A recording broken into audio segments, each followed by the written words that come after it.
Rio adalah remaja biasa yang tertabrak truk dan bereinkarnasi ke dunia penuh keajaiban. Di sana, ia mendapatkan kemampuan menggunakan sihir air dan hanya ingin menjalani hidup damai sendirian. Tapi tanpa disadari, ia justru menjadi penyihir terkuat di dunia. Rio, yang berusia 15 tahun, tiba-tiba terbangun di tempat putih yang aneh. Saat masih kebingungan, seorang pria tinggi berambut pirang muncul dan mengatakan bahwa Rio sudah mati. Rio langsung teringat saat ia ditabrak truk, lalu bertanya apakah pria itu adalah dewa. Namun pria itu menjawab bahwa dirinya lebih seperti malaikat, dan bertugas mengirim Rio ke dunia lain. Meski sulit dipercaya, malaikat itu berkata bahwa Rio bisa menjalani kehidupan seperti yang ia inginkan di dunia baru. Karena Rio adalah tipe yang santai, ia hanya ingin hidup tenang dan damai. Malaikat itu tak mempermasalahkan keinginannya dan menjelaskan bahwa dunia tersebut dipenuhi keajaiban, di mana sekitar 20% manusia bisa menggunakan sihir. Ia juga memberitahu bahwa Rio punya bakat besar dalam sihir air. Sebagai bonus, Rio akan diturunkan di sebuah rumah aman di tengah hutan, rumah yang dilindungi penghalang tak terlihat agar monster tidak bisa mendekat. Persediaan makanan untuk 2 bulan pun telah disiapkan. Tak lama, Rio pun terbangun di rumah tersebut. Ia segera keluar dan mulai menguji sihir airnya. Di dalam rumah, ia menemukan ruang dingin berisi daging beku dan kamar mandi kosong.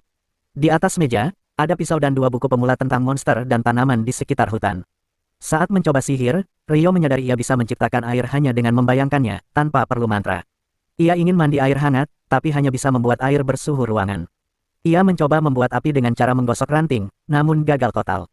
Akhirnya, ia punya ide untuk menggunakan sinar matahari. Ia membayangkan molekul air yang membeku karena panasnya diserap, lalu membuat lensa dari es. Dengan lensa itu, ia memfokuskan cahaya matahari dan berhasil menyalakan api. Malam harinya, ia pun bisa menikmati mandi air hangat. Ia sadar, jika menggunakan ilmu pengetahuan modern dalam sihir, ia bisa menciptakan banyak hal luar biasa. Keesokan paginya, saat sarapan daging kering, Rio menyadari ia harus memperkuat serangannya untuk berburu monster saat makanan habis. Ia berlatih menembakkan bola air ke pohon, tapi serangannya terlalu lemah. Ia lalu mencoba menyemprotkan air bertekanan tinggi, tapi malah terlihat seperti air kencing. Hampir menyerah, ia mengingat bahwa kunci sihir adalah imajinasi. Setelah terus berlatih, akhirnya ia bisa menembakkan jet air kuat ke pohon. Malam harinya, ia bahkan sudah bisa menghasilkan air panas langsung. Keesokan harinya, ia mencoba menciptakan kristal es dari udara karena sejak kecil ia bermimpi bisa menggunakan tombak es. Meski sulit, ia terus berlatih berbagai variasi sihir air dan es. Hari demi hari berlalu, dan Rio makin mahir mengendalikan air dan es. Suatu hari, ia pergi ke hutan untuk mencari makanan. Ia menikmati pemandangan indah dan mengumpulkan tanaman, lalu berniat pulang. Tapi tiba-tiba, seekor babi hutan muncul dan menatapnya dengan marah. Rio sempat terpaku karena takut, lalu nyaris tertabrak saat babi itu menyerang. Pohon-pohon tumbang di sekitarnya. Rio terpaksa melawan. Ia menutupi tanah dengan es agar babi tergelincir. Saat babi meluncur ke arahnya, ia menciptakan es tajam di jalurnya.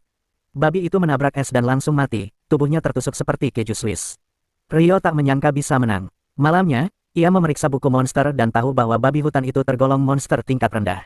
Tapi 2 halaman terakhir buku itu membuatnya khawatir. Halaman pertama membahas naga, makhluk yang bisa membakar kota dan harus dihindari jika terlihat. Halaman kedua tentang setan, makhluk misterius yang tidak diketahui asalnya. Satu-satunya saran bila bertemu setan, berdoalah, karena artinya permainan sudah berakhir. Rio sadar bahwa dunia ini sangat berbahaya. Ia harus jadi kuat dengan cepat. Keesokan harinya, ia menanggalkan pakaian, bergaya seperti Tarzan, dan kembali masuk ke hutan. Kali ini, seekor elang pembunuh menyerangnya. Ia nyaris celaka karena serangan awalnya sangat cepat. Elang itu menembakkan tebasan angin tak terlihat. Rio sadar ia kalah kuat dan mencoba melarikan diri sambil menciptakan balok es untuk bertahan. Ia menyemprotkan air ke arah burung itu, tapi serangannya mudah dihindari. Burung itu lalu menyerangnya dari udara. Di saat-saat terakhir, Rio menciptakan dinding es dan berhasil menahan serangan tersebut. Salah satu mata burung itu terluka karena tabrakan dan burung itu memutuskan mundur. Rio sangat lega, namun, saat berlari pulang, ia malah tersesat. Dalam usahanya mencari jalan kembali, ia menemukan danau yang bersinar. Di atas airnya, berdiri seorang ksatria tanpa kepala bersama seekor kuda tanpa kepala. Rio hanya bisa terpaku. Saat ksatria itu menoleh ke arahnya, Rio merasa ketakutan yang belum pernah ia rasakan sebelumnya. Beruntung, Rio berhasil kembali ke rumah dengan selamat. Setelah itu, ia terus menjelajahi hutan, menghadapi monster yang semakin kuat, dan perlahan menguasai sihir serangannya. Malam harinya, ia kembali ke danau. Di sana, ksatria tanpa kepala sudah menunggunya. Rio tidak menemukan informasi apapun tentang ksatria tanpa kepala, atau Dullahan, di bukunya. Ia pun bertanya-tanya, apakah itu karena Dullahan termasuk monster tingkat tinggi atau karena mereka bahkan tidak diklasifikasikan sebagai monster. Namun, semua itu tak lagi penting, karena saat itu ia datang bukan untuk mencari jawaban, melainkan untuk bertanding. Rio menyerang sang ksatria dengan pedang es, tapi tak satu pun serangannya berhasil mengenai sasaran. Ia terus menerima serangan balasan, namun dapat menangkis semuanya dengan perisai es. Sayangnya, stamina Rio terkuras dan akhirnya ia roboh ke tanah. Anehnya, ksatria itu tidak menyerangnya. Justru seolah-olah ia sedang melatih Rio. Saat Rio kembali berdiri, ksatria tersebut mendekatinya sambil memegang sebilah pisau kristal kecil. Ia melapisi pisau itu dengan air dan membekukannya hingga berubah menjadi pedang es, lalu menyerahkannya kepada Rio. Saat itulah Rio menyadari, ksatria itu ingin ia menguasai teknik tersebut. Tak lama setelah itu, Rio bertemu kembali dengan elang pembunuh yang sebelumnya pernah ia lawan. Namun kali ini, elang tersebut telah berevolusi menjadi bentuk yang jauh lebih kuat, meski kehilangan akalnya. Elang itu langsung menyerangnya dengan tebasan angin. Rio menciptakan dinding es untuk bertahan, namun serangannya kali ini jauh lebih kuat dan hampir menghancurkan pertahanannya. Rio tak punya pilihan selain melarikan diri sambil terus menangkis serangan demi serangan. Elang itu tiba-tiba menyelam ke arahnya. Dengan cepat, Rio menciptakan tumpukan perisai es untuk menghentikan serangannya. Ia mencoba menyerang balik menggunakan sihir es, tapi tidak berhasil. Lalu, monster itu menghancurkan perisainya dengan serangan sonik. Saat itulah, elang itu mengejutkannya dengan melancarkan serangan petir. Rio nyaris mati, tapi ia berhasil mencabut pedang kristalnya dan menangkis serangan tersebut. Bahkan, ia dapat menepis tebasan angin tak kasat mata yang diluncurkan elang itu. Ketika elang kembali menukik, Rio mengumpulkan seluruh kekuatannya dan berhasil menusukkan pedangnya tepat ke dada monster itu. Elang itu jatuh ke tanah. Rio mendekatinya perlahan. Meski mereka baru bertemu 2 kali, ia merasa ada ikatan kuat di antara mereka. Ia berterima kasih pada elang itu karena telah memaksanya tumbuh lebih kuat, lalu membiarkannya mati dengan tenang. Saat hendak pulang, tiba-tiba seekor naga muncul di hadapannya. Rio mengira itu akan menjadi akhir hidupnya. Tapi yang mengejutkan, naga itu berbicara padanya lewat telepati. Ia bertanya apakah Rio melihat elang hitam. Rio langsung panik, takut bahwa ia mungkin telah membunuh peliharaan naga itu. Namun, naga tersebut tidak marah. Justru ia memuji kemampuan Rio. Naga itu bahkan menunjukkan bahwa pedang yang dibawa Rio merupakan senjata langka, pedang Raja Peri. Rio nyaris tak percaya. Ia memutuskan untuk belajar lebih banyak tentang dunia ini dari sang naga, yang memperkenalkan dirinya sebagai Lewin. Mereka berbincang sepanjang hari hingga malam tiba dan naga itu harus kembali. Sebelum pergi, Lewin berkata bahwa suatu hari nanti mereka mungkin akan bertemu lagi. Sementara itu, di tempat lain, malaikat yang pernah mengirim Rio ke dunia ini tiba-tiba menyadari bahwa ia melewatkan detail penting dalam status Rio. Ternyata, Rio adalah orang kedua dalam 10.000 tahun terakhir yang memiliki sifat tersembunyi, dan sifat itu adalah abadi. Beberapa minggu kemudian, Rio mulai menginginkan makanan laut. Ia pun pergi ke pantai, namun terkejut saat menemukan bangkai kapal di sana. Tak jauh dari kapal, ia menemukan seorang pria yang ternyata sudah tidak bernyawa. Tiba-tiba, ia mendengar suara erangan, dan matanya langsung berbinar. Itu adalah manusia pertama yang ia temui sejak datang ke dunia ini. Pria itu bernama Abel. Dalam benaknya, ia teringat kejadian saat monster gurita raksasa menyerang kapalnya saat badai, lalu membuatnya jatuh ke laut. Saat membuka mata, ia sudah berada di rumah Rio. Ia masih bingung bagaimana bisa selamat, tapi segera bangkit dan keluar untuk mencari yang lainnya. Begitu keluar rumah, ia semakin kebingungan karena tak mengenali tempat itu. Saat itulah Rio muncul dari belakang, mengejutkannya. Abel heran karena, meskipun ia seorang prajurit yang cukup terampil, ia sama sekali tak bisa merasakan kehadiran Rio. Ia juga sempat heran melihat gaya berpakaian Rio, tapi memilih diam demi kesopanan. Ia memperkenalkan diri dan berterima kasih karena telah diselamatkan. Rio menjawab bahwa hanya Abel yang bisa ia selamatkan, yang lainnya sudah tak bernyawa saat ditemukan. Abel tak mempermasalahkannya, ia bilang bahwa orang-orang itu hanyalah penyelundup. Namun, sebelum sempat menjelaskan lebih jauh, perutnya berbunyi. Rio mengajaknya makan sambil ngobrol. Saat di dalam rumah, Abel akhirnya bertanya soal pakaian Rio. Rio menjelaskan bahwa ia tak punya pakaian lain dan juga tidak punya bahan untuk membuat yang baru. Abel menyarankan agar ia membeli saja, lalu sadar kemungkinan Rio memang tidak punya uang. Tapi Rio mengatakan bahwa di daerah itu tak ada siapapun selain dirinya. Abel kemudian bertanya apakah Rio berburu makanannya sendiri. Rio mengangguk, lalu menunjukkan sihir air yang biasa ia gunakan untuk berburu. Abel sangat terkesan, karena hanya setengah populasi dunia ini yang bisa menggunakan sihir, dan ia termasuk yang tidak bisa. Rio agak bingung, karena malaikat Michael dulu pernah mengatakan bahwa hanya 20% orang yang bisa menggunakan sihir.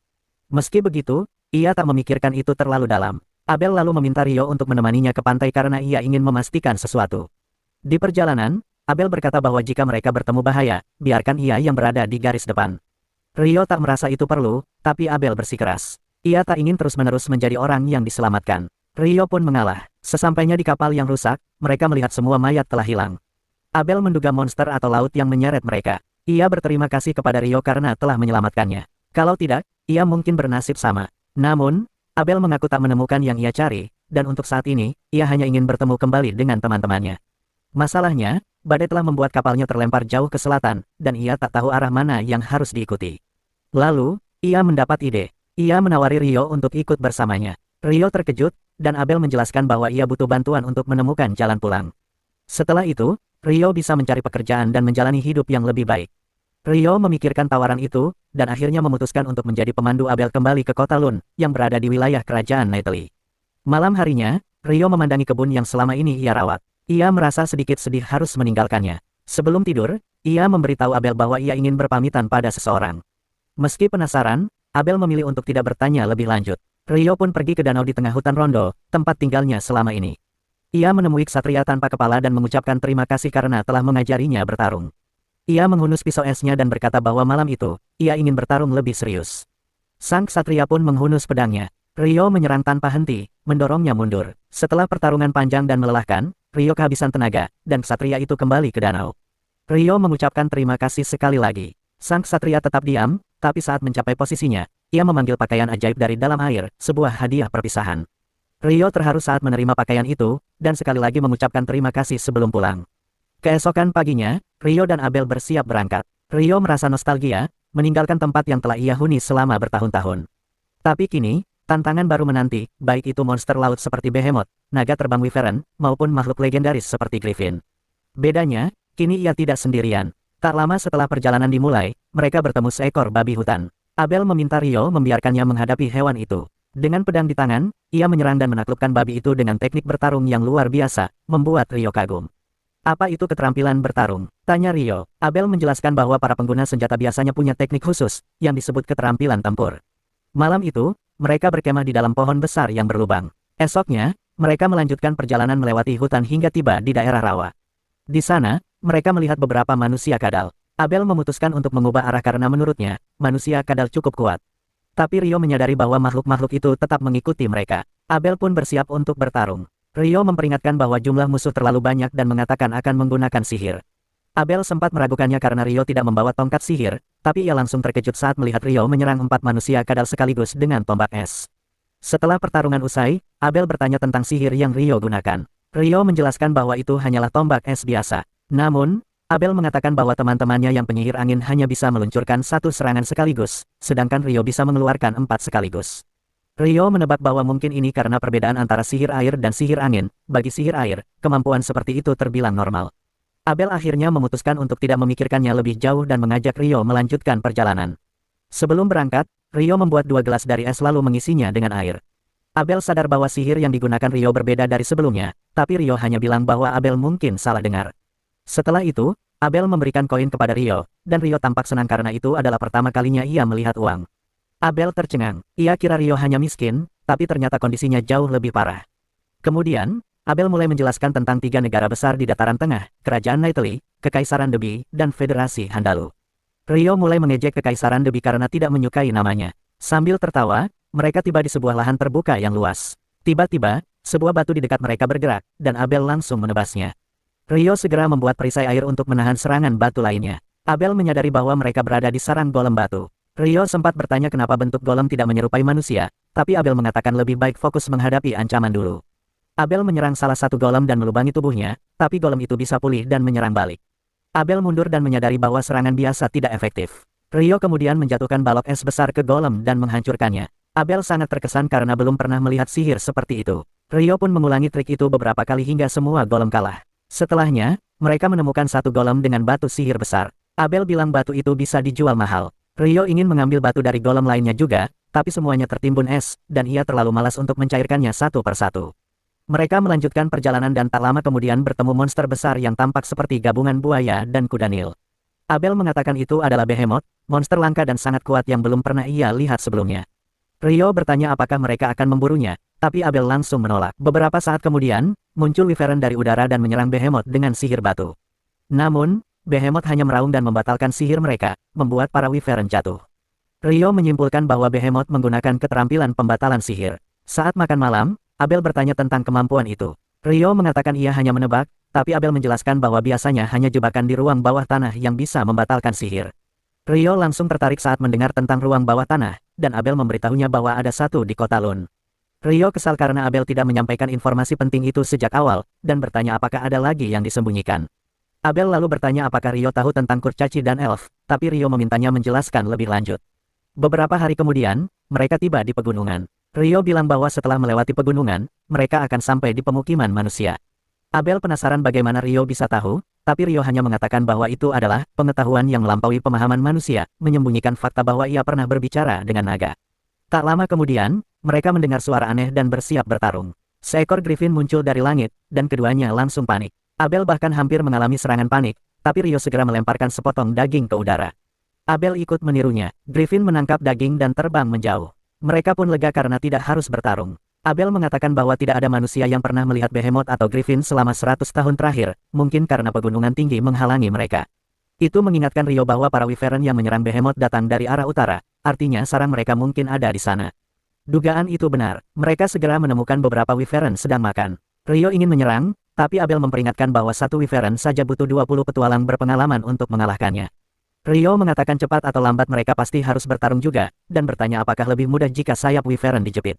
Abel setuju, dan berkata bahwa jika sayap mereka lumpuh, ia mungkin bisa menang dalam jarak dekat. Rio maju ke depan, pura-pura membaca mantra panjang, lalu mengeluarkan 4 tombak es yang menusuk sayap para wyvern. Abel memanfaatkan kesempatan itu untuk menghabisi mereka. Namun, 2 wyvern lain muncul. Kali ini, Rio menjatuhkannya dengan es tanpa mengucapkan satu kata pun. Abel mulai curiga, tapi tak membahasnya lebih lanjut. Mereka mengumpulkan batu sihir dari para wyvern, lalu kembali melanjutkan perjalanan ke arah utara. Rio tiba-tiba penasaran, ke negara mana mereka akan pergi. Sebenarnya dia tidak keberatan kemanapun, asal bukan ke Kekaisaran Debi. Abel lalu menjelaskan bahwa Kekaisaran Debi berada cukup jauh di utara, dan Rio pun tampak lega. Hal itu membuat Abel heran, dan dia bertanya apakah Rio punya masalah dengan Kekaisaran itu. Rio menjawab tidak, baik dengan negaranya maupun rakyatnya. Tapi, menurutnya nama Kekaisaran itu terdengar sangat kringé, jadi dia tidak ingin dikaitkan dengannya. Abel merasa alasan itu cukup aneh. Tiba-tiba, Rio melihat sebuah jalan di kejauhan. Jalan itu membentang dari timur ke barat. Saat melihatnya, Abel menyadari bahwa pegunungan yang baru saja mereka lewati bukan pegunungan biasa. Tapi ketika Rio bertanya apa yang sedang dipikirkannya, Abel hanya menjawab tidak ada apa-apa dan mengatakan bahwa jalan itu akan membawa mereka ke sebuah kota. Rio langsung bersemangat karena bisa tidur di ranjang, dan Abel menyarankan agar dia juga mencoba makanan di kota tersebut. Mereka tiba di kota Kiradea pada malam hari. Saat makan malam di sebuah penginapan, Abel menyarankan Rio untuk mendaftarkan diri di Guild Petualang. Kartu Guild bisa berfungsi sebagai identitas resmi. Selain itu, jika punya kartu Guild, dia tidak perlu membayar pajak masuk saat masuk ke kota baru. Abel mengingatkan bahwa saat mereka masuk ke kota tadi, dia harus membayar 1 koin perak untuk menutupi biaya masuk Rio. Rio pun mengejeknya, bertanya apakah Abel akan mencatat setiap koin yang dia keluarkan demi seorang teman. Abel hanya tertawa kecil, tapi tetap melanjutkan penjelasannya. Ia menjelaskan bahwa jika Rio jadi anggota Guild, Guild akan memberi batu sihir dan material monster dengan harga bagus. Hanya para alkemis yang bisa memanfaatkan material itu dengan benar. Rio tertarik dan ingin tahu lebih banyak, tapi belum sempat bertanya karena pelayan datang membawa makanan mereka. Saat melihat sepiring kari nasi, Rio sangat terkejut. Ia tidak habis pikir bagaimana kari bisa ada di dunia ini. Bahkan dalam anime Ice Sky, sang protagonis harus keliling dunia dan bekerja keras untuk menciptakan kari yang sempurna. Awalnya Rio mengira dirinya juga akan mengalami hal seperti itu. Tapi rasa kari ini begitu enak dan membangkitkan nostalgia, mirip dengan kari yang biasa ia makan di Jepang. Tanpa pikir panjang, Rio langsung menghabiskannya dan memesan 1 porsi lagi. Keesokan harinya, Rio terus mengoceh tentang betapa enaknya kari itu. Dia bilang ini adalah hal menarik lain yang disembunyikan Abel darinya. Dengan nada menggoda, dia meminta Abel mengungkap semua rahasianya. Abel sempat terkejut, tapi ternyata Rio hanya ingin tahu toko-toko manisan di kota itu. Abel langsung pergi sambil berkata dia tidak suka makanan manis. Tapi tingkahnya yang mencurigakan membuat Rio curiga. Mereka lalu melanjutkan perjalanan dan tiba di kota Lun, yang dikelilingi ladang gandum luas. Di gerbang kota, seorang penjaga bernama Nimuru mengenali Abel dan terkejut karena sebelumnya Abel dilaporkan hilang beberapa bulan lalu. Abel menjelaskan bahwa banyak hal terjadi, dan dia berhasil pulang berkat bantuan Rio. Nimuru pun berterima kasih pada Rio dan menjabat tangannya dengan antusias, lalu mulai mengobrol dengan Abel. Begitu mereka masuk ke kota, Abel berkata bahwa mereka harus langsung ke Guild. Dengan kehadirannya, Rio bisa langsung naik peringkat saat mendaftar. Ia menjelaskan bahwa biasanya petualang pemula akan mulai dari peringkat F. Tapi jika direkomendasikan oleh petualang peringkat B atau lebih tinggi, bisa langsung naik ke peringkat D. Sesampainya di Guild, semua orang di sana kaget dan senang melihat Abel kembali. Mereka mengerubunginya seperti melihat selebritas. Rio senang melihat bahwa Abel punya banyak orang yang peduli padanya. Ia memutuskan untuk membiarkan Abel menikmati reuni itu dan keluar sebentar untuk menghirup udara segar.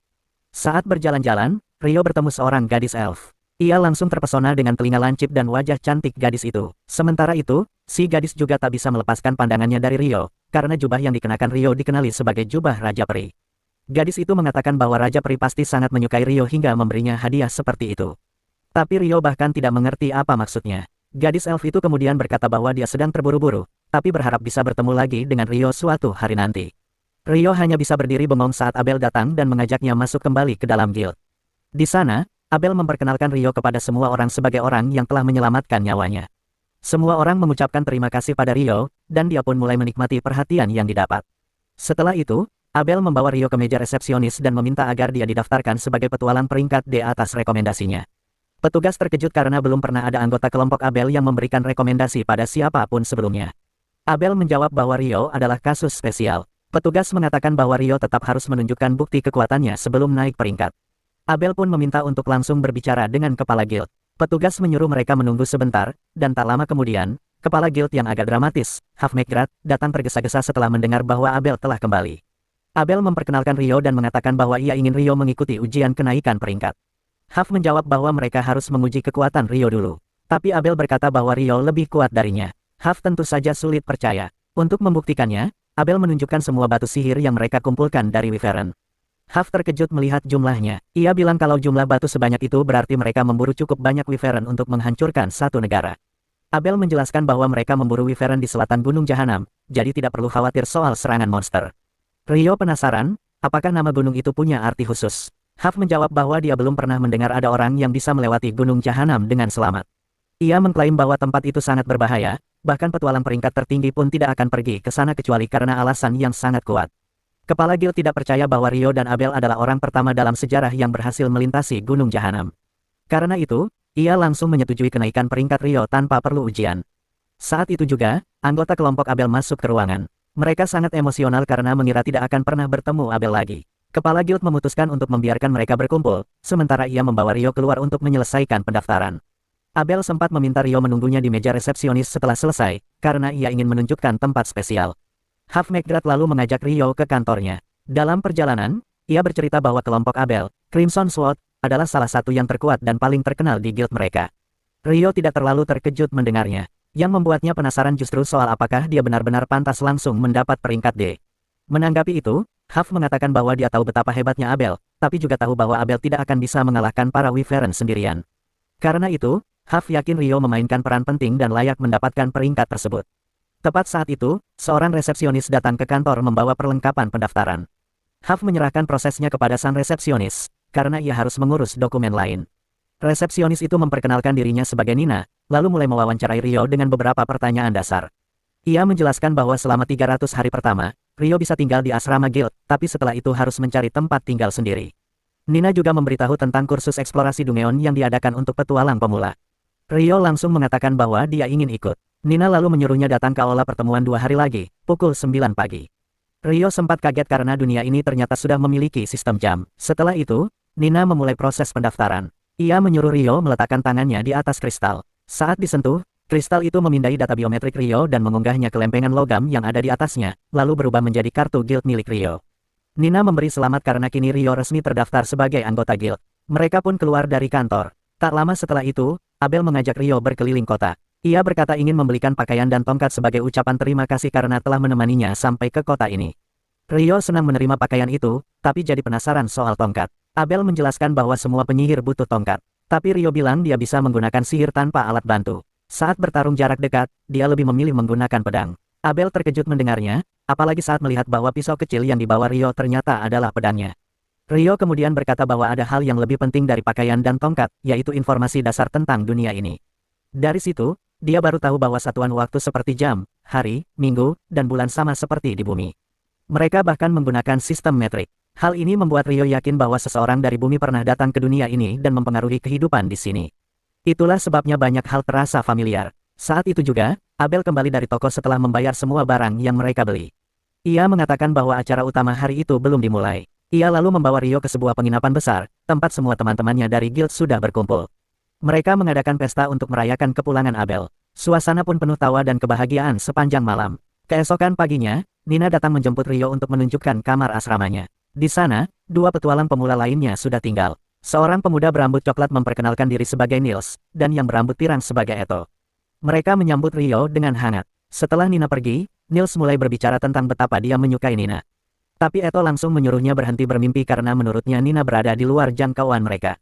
Eto kemudian mengajak Rio mengobrol santai tentang kehidupan di asrama guild. Tak lama, Nina kembali membawa seorang petualang baru yang terlihat gugup. Ia memperkenalkan dirinya sebagai Amon. Keempat pemuda itu pun mulai saling mengenal dan membangun pertemanan. Beberapa hari kemudian, Rio dan Amon menyelesaikan kursus kilat mereka tentang eksplorasi Dungeon untuk pemula. Instruktur mereka mengumumkan bahwa sore itu mereka akan turun ke lantai pertama Dungeon. Amon terlihat gugup, tapi Rio menyuruhnya santai. Katanya, kalau sudah panik dari sekarang, bisa kehabisan tenaga sebelum sampai. Sang instruktur bertanya apakah ada yang ingin bertanya. Rio mengangkat tangan dan menanyakan apakah ada cara untuk langsung berpindah ke lantai yang sudah pernah dijelajahi. Instruktur terkesan, karena biasanya hanya petualang berpengalaman yang menanyakan hal seperti itu.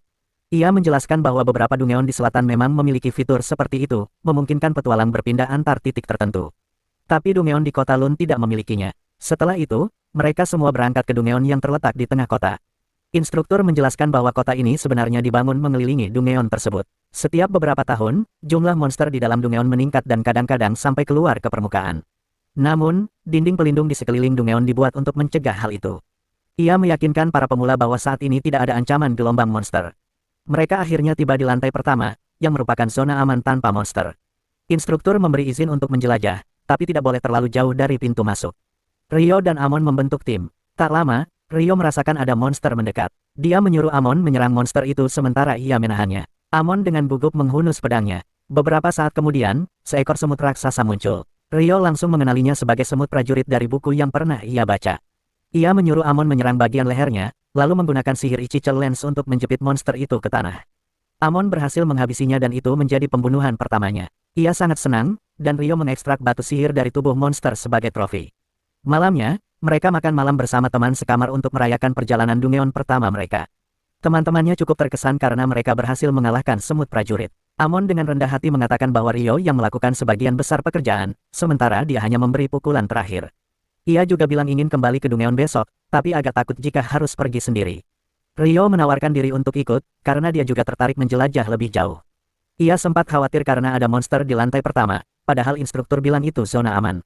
Eto menambahkan bahwa ia juga pernah mendengar tentang kemunculan semut prajurit di lantai 1 dan 2 akhir-akhir ini. Mereka bingung apa penyebabnya. Tepat saat itu, Abel muncul. Ia menjelaskan bahwa semut prajurit bisa menggali tanah untuk naik ke permukaan. Anak-anak langsung panik karena tiba-tiba petualang paling terkenal di kota ada di depan mereka. Tapi Rio tetap santai berbicara dengan temannya. Abel kemudian bercanda, meminta mereka menjaga Rio karena dia kurang punya akal sehat. Niels langsung berdiri tegak dan memperkenalkan diri dengan semangat. Ia berkata bahwa Abel adalah idolanya dan ia ingin jadi petualang terkenal juga. Abel menjabat tangannya dan menasihatinya agar terus berusaha, tapi jangan lupa bahwa bertahan hidup adalah hal terpenting. Rio kemudian bertanya kenapa Abel datang larut malam. Abel menjawab bahwa ia baru saja kembali dari misi. Tak lama kemudian, anggota kelompoknya datang. Para gadis langsung marah karena Abel datang ke sini bukannya langsung melapor ke kepala guild. Abel membela diri, katanya dia hanya membimbing beberapa pemula. Tapi Sirin yang tajam lidahnya menyuruh pria besar bernama Warren, si anak hilang Syak, untuk membawa Abel pergi. Warren langsung menggendong Abel di punggung, sementara Abel berteriak seperti anak kecil. Lihia, salah satu anggota mereka, mulai menatap Rio dengan tatapan cemburu. Rio jadi gugup dan bertanya apa maunya. Tapi sebelum Lihia menjawab, pendeta wanita bernama Leia menegurnya dan menyuruh minta maaf. Setelah mereka pergi, Eto dan Niels langsung heboh mengagumi mereka. Tapi Rio sama sekali tidak mengerti apa yang hebat dari kelompok badut itu. Sementara itu, Ria menegur Lihia dan bilang tidak sopan menatap Rio seperti itu. Tapi Lihia menjawab bahwa dia hanya penasaran, karena Abel terus memuji sihir Rio. Ria pun mengaku penasaran juga. Tapi Abel menenangkan mereka dan berkata bahwa mereka akan segera melihat sendiri kemampuan Rio. Keesokan harinya, Rio dan Amon kembali masuk ke Dungeon. Kali ini mereka menghadapi beberapa anjing monster. Rio menahan mereka dengan Ichichel Lens, sementara Amon membuktikan dirinya cukup mahir dengan pedang. Ia berhasil mengalahkan beberapa monster. Setelah bertarung, Rio bilang gaya bertarung Amon mengingatkannya pada Abel. Amon menjelaskan bahwa gurunya adalah seorang kakek tua bernama Keilo, yang dulunya belajar pedang di sekolah terkenal di ibu kota. Rio menduga Abel mungkin juga pernah belajar di tempat yang sama. Ia melihat potensi besar dalam diri Amon. Amon kagum karena Rio tahu banyak soal ilmu pedang, padahal dia penyihir. Rio menjelaskan bahwa dulu ia berlatih bersama seorang mentor, tapi mengembangkan gaya bertarungnya sendiri. Ia juga bilang bahwa gaya bertarung Amon memang boros stamina, tapi cukup aman. Yang perlu ditingkatkan hanya daya tahannya. Rio bercerita bahwa Abel dulu selalu berlatih pedang tiap pagi selama perjalanan mereka. Itu membuktikan bahwa bahkan orang paling berbakat pun harus tetap berlatih. Amon merasa sangat termotivasi dan bertekad jadi lebih kuat. Rio pun senang melihat semangatnya. Keesokan harinya, Rio pergi ke perpustakaan. Tempatnya jauh lebih besar dari yang ia bayangkan. That's what she said. Ia meminta pustakawan menunjukkan bagian buku alkimia, dan pustakawan mengarahkannya ke rak untuk pemula. Tapi jumlah bukunya sangat banyak dan membuat Rio kewalahan. Ia akhirnya keluar sebentar untuk menenangkan diri. Tiba-tiba, langit berubah gelap karena gerhana matahari penuh. Rio menatap matahari secara langsung tanpa pelindung, seperti pamannya yang kini buta. 1 detik kemudian, ia sadar ada yang aneh, semua orang di sekitarnya menghilang. Suasananya terasa asing. Tiba-tiba, ia diserang dari belakang. Untungnya, Rio cukup cepat untuk bereaksi. Rio membentuk dinding es untuk menahan ledakan api yang sangat kuat. Ia heran siapa yang menyerangnya. Saat menoleh, ia melihat seorang wanita iblis mendekat dengan gaya seolah baru keluar dari game GTA 4. Wanita itu tampak senang menemukan manusia di tempat ini dan memutuskan untuk bermain-main dengannya. Rio langsung menyadari bahwa dia sedang berhadapan dengan iblis, dan bisa merasakan bahwa ini adalah makhluk terkuat yang pernah dia temui. Ia ingin kabur, tapi merasa tak bisa keluar dari ruang aneh ini. Akhirnya, dia memilih untuk melawan. Ia memanggil puluhan perisai es untuk menahan serangan badai api dari wanita itu. Tapi si iblis mengganti taktik dan menembakkan peluru angin tak terlihat yang menembus perisai Rio. Untungnya, peluru itu tertahan oleh sirah yang ia pakai. Wanita iblis itu terkejut sirah manusia bisa menahan serangannya. Tapi setelah diperhatikan, ia sadar bahwa Rio mengenakan jubah Raja Peri. Dia menyimpulkan bahwa Rio adalah penyihir hebat yang punya perlengkapan luar biasa, jadi ia memutuskan untuk bertarung dengan pedang.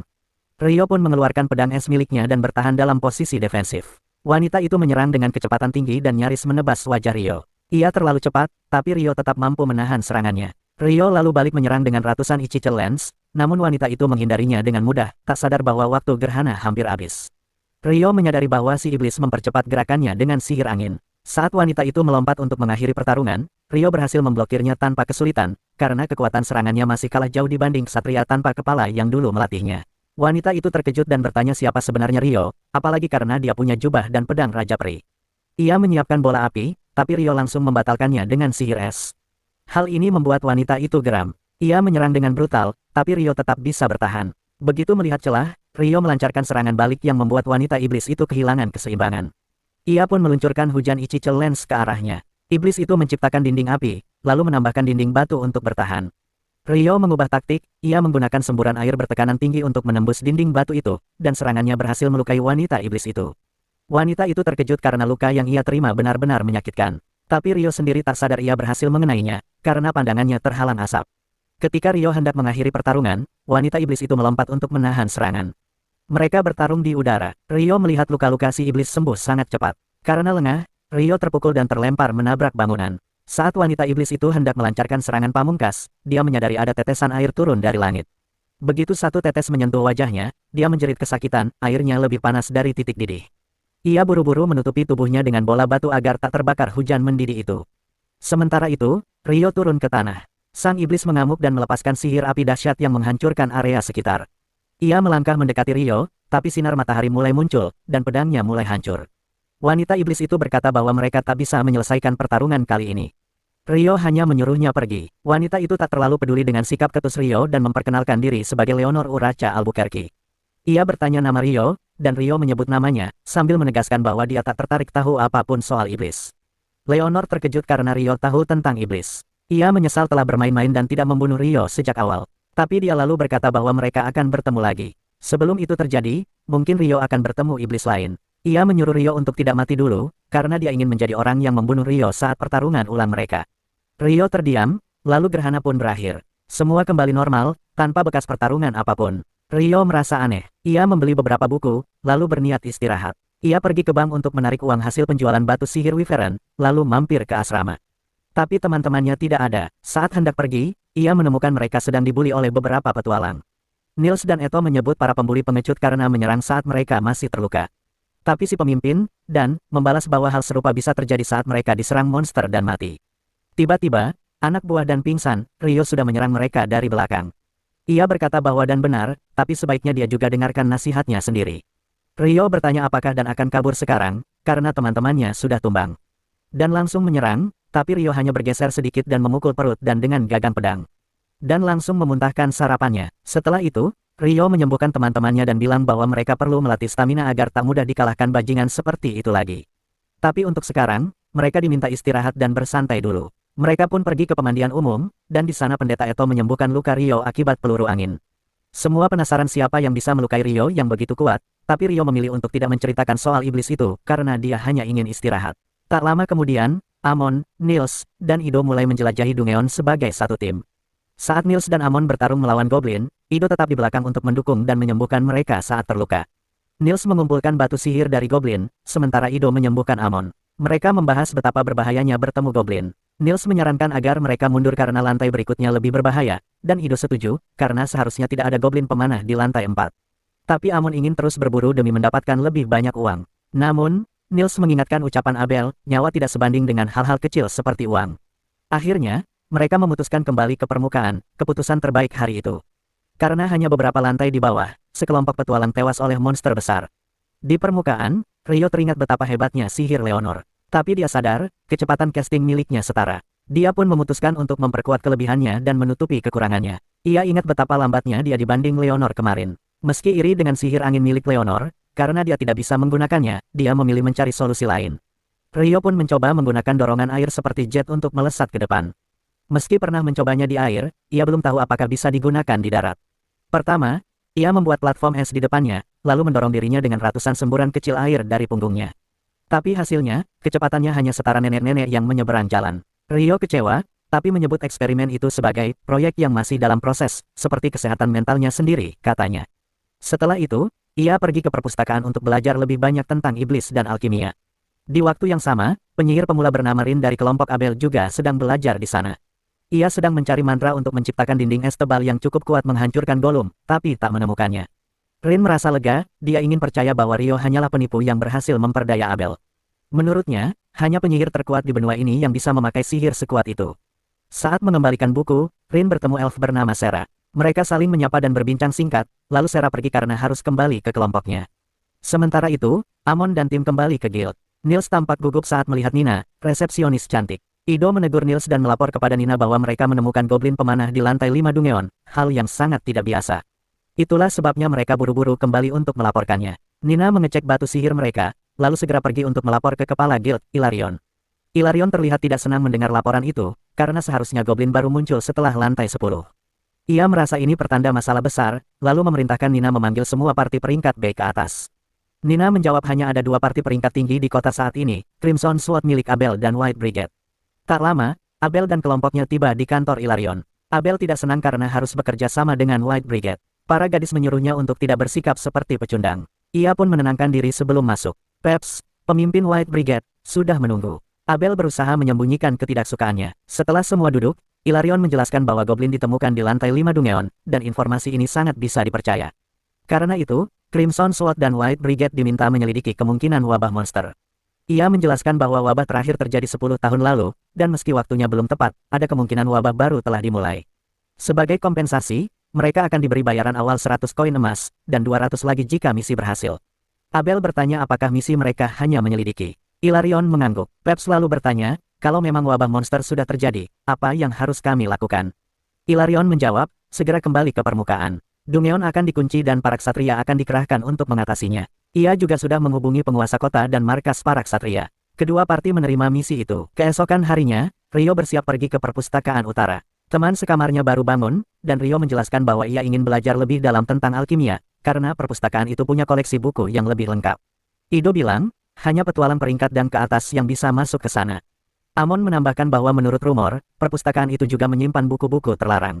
Rio sangat bersemangat mendengarnya, tapi Ido mengingatkan bahwa untuk membaca buku-buku khusus, Rio harus minimal peringkat B. Mereka pun mendoakan yang terbaik, sementara mereka sendiri bersiap kembali ke Dungeon. Rio tiba di perpustakaan utara dan langsung menyukai suasananya. Ia berkeliling mencari buku, sambil berpikir bahwa jika ia bertanya tentang buku iblis, orang-orang pasti akan panik.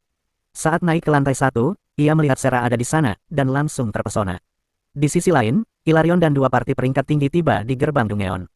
Saat hendak membuka pintu, Abel menghentikan mereka karena merasa ada yang tidak beres. Ia meminta Rin menggunakan sihir angin untuk memindai lantai pertama. Rin menemukan ratusan monster menunggu di balik gerbang. Semua orang langsung panik. Ini bukti kuat bahwa wabah monster besar telah dimulai. Ilarion memerintahkan semua untuk mundur dan segera menghubungi para ksatria serta guild.